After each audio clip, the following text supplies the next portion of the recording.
రాత్రి sir phone చేసినాడు, sir మీరు ఇక్కడికి వస్తే బాగుంటుంది, మేము కొన్ని చేయాలనుకుంటున్నాం, ఈ రైతుల సమస్యల గురించి అవగాహనగా తెలియజేయాలని సారు నాకు చెప్పడం జరిగింది. నాకు రాత్రి నుంచి అయితే కూడా ఈ ఆలోచన సార్ వాళ్ళకు ఎందుకు వచ్చింది, ఇప్పుడు ఉండబడినటువంటి సిచ్యువేషన్లో ఈ సార్ వాళ్ళు చేసేది మంచి పని కదా అని చెప్పి నాకు ఈరోజు తమ్మలపల్లె ప్రోగ్రాం ఉంటే కూడా అది క్యాన్సిల్ చేసుకొని ఇక్కడికి రావాలనేది నాకు అనిపించింది. అయితే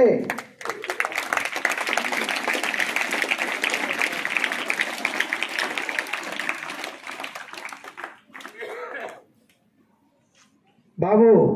పిల్లలు మీరు వినాల్సిన మాట కూడా బాగా శ్రద్ధగా వినండి. ఇప్పుడు రైతు అంటే రాజు అన్న చెప్పినాడు ఇప్పుడే, రాజ్యానికి అన్న ముక్క అని చెప్పి పదాలు వాడుకుంటూ ఉన్నారే కానీ గతం నుంచి ఇప్పుడు దాకా కూడా గతంలో 20 ఏళ్ళు అటువైపున ఎప్పుడు పోయిందో రైతే రాజు రాజ్యానికి అన్న ముక్క అని అధికారులు కానీ నాయకులు కానీ అటువైపున రైతులపైన అవగాహన తీసుకొని రైతుల కష్ట సుఖాలు చూసి రైతులకు ఏ విధంగా చేయాలనేది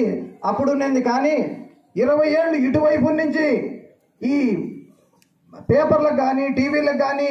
చెప్పుకునేది తప్ప రైతులకు చేసిన పాపాను పోవడంలే. మనము ఎక్కడైతే ఇబ్బందులు పడుతున్నామంటే